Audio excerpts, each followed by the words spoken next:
Saudações fraternais, eu sou o Frater Rosemat Abif e este é o Pelotas Oculta. No vídeo de hoje falaremos sobre a ótica medieval sobre a Cabala.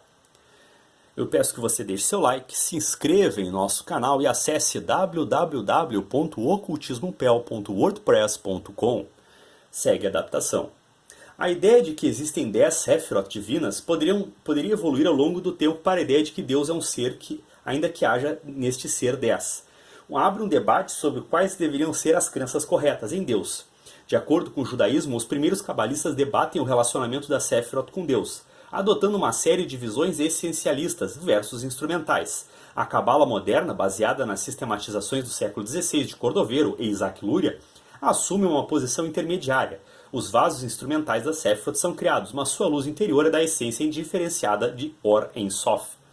O Saadia Gaon, pré-cabalista, ensina em seu livro Emunot Vedeot que os judeus que acreditam na reencarnação adotaram uma crença não judaica.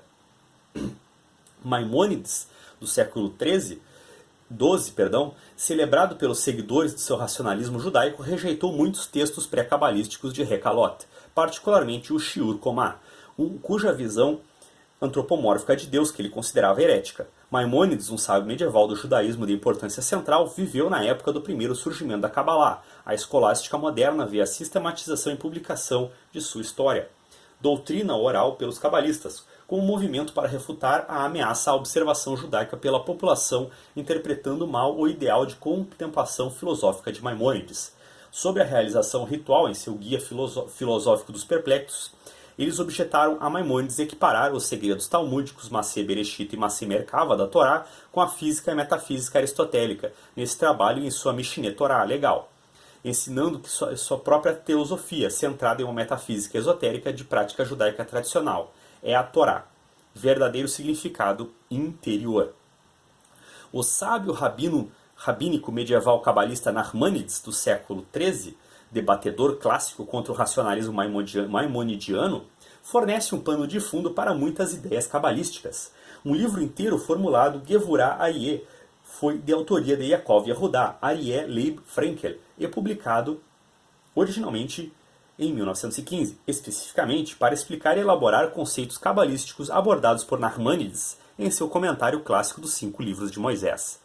Abraham ben Moses Maimon, no espírito de seu pai Maimônides, Saadia Gaon e outros predecessores, explica longamente em seu Milhamot Hashem que Deus não está literalmente no tempo ou espaço, nem fisicamente fora do tempo ou espaço, desde que o tempo e o espaço simplesmente não se aplica ao seu ser enfatizado à unidade monoteísta da transcendência divina, diferente de qualquer concepção mundana.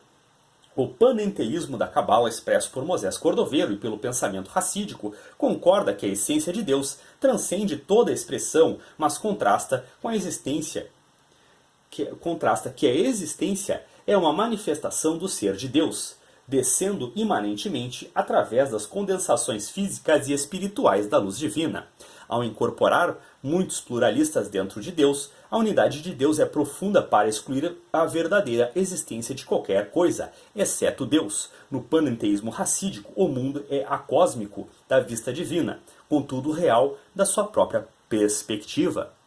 Por volta de 1230, o rabino Meir ben Shimon de Narbonne escreveu uma epístola incluída em seu Miletemet Mitzvah contra seus contemporâneos, os primeiros cabalistas, caracterizando como blasfemadores, até que abordam a heresia. Ele destacou particularmente o Sefer Bahir, rejeitando a atribuição de sua autoria ao Tana Rav Nehunia ben Hakaná, e descrevendo parte de seu conteúdo como verdadeiramente herético.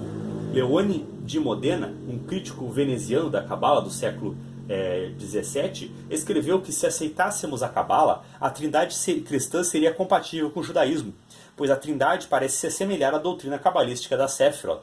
Isso foi uma resposta à crença de que alguns judeus europeus do período abordavam Sephiroth individuais em suas orações, embora a prática fosse aparentemente incomum e provavelmente fantasiosa.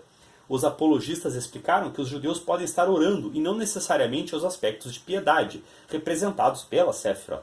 Em contraste com o cristianismo, os cabalistas declaram que Alguém ora apenas a ele, essência de Deus, masculina apenas por metáfora na gramática de gênero do hebraico, não a seus atributos, Sefirot, ou quaisquer outras manifestações ou formas de encarnação divinas. Os cabalistas dirigiram suas orações à essência de Deus, através dos canais das Sefirot particulares, usando intenções de nomes divinos, Kavanot. Para orar para uma manifestação de Deus introduz falsa divisão entre os Sefirot, interrompendo sua absoluta unidade, independência e dissolvendo-se no transcendente em Sof. As Sefirot descem por toda a criação, aparecendo apenas na percepção do homem sobre Deus, onde Deus se manifesta por qualquer variedade de números. Yaakov Emden, ele próprio, um cabalista ortodoxo que venerava o Zohar, preocupado em combater o mau uso da cabala no sábado, dia sagrado dos judeus, de muita reza e restrição, escreveu o Mitpatá Sfarim, Véu dos Livros, uma crítica astuta do Zohar, em que conclui que certas partes do Zohar contêm ensinamentos heréticos, e portanto não poderiam terem sido escritos por Shimon Bar Yochai. Ele também expressou a visão extremamente não convencional, contrária a todas as evidências de que o piedoso Maimônides não poderia ter escrito o Guia dos Perplexos, que deve ter sido obra de um herege desconhecido. O contemporâneo cabalista de Emden, Vilna Gaon, que viveu de 1720 a 1797, sábio rabínico moderno, manteve o Zohar e Lúria em profunda reverência, emitindo criticamente textos judaicos clássicos de erros historicamente acumulados por sua perspicácia aguda e crença acadêmica na perfeita unidade da revelação da Cabala e dos rabínicos. Judaísmo, embora seja um cabalista luriânico, seus comentários às vezes escolhem a interpretação zoárica em vez do Lúria, quando ele sente que o assunto se presta a uma visão mais esotérica. Embora proeficiente em matemática e ciências, recomendado sua necessidade de entender o Talmud, ele não tinha utilidade para a filosofia judaica medieval canônica, declarando que Maimônides havia sido enganado pela filosofia maldita, em negar a crença em questões ocultas externas de demônios, encantamentos e amuletos.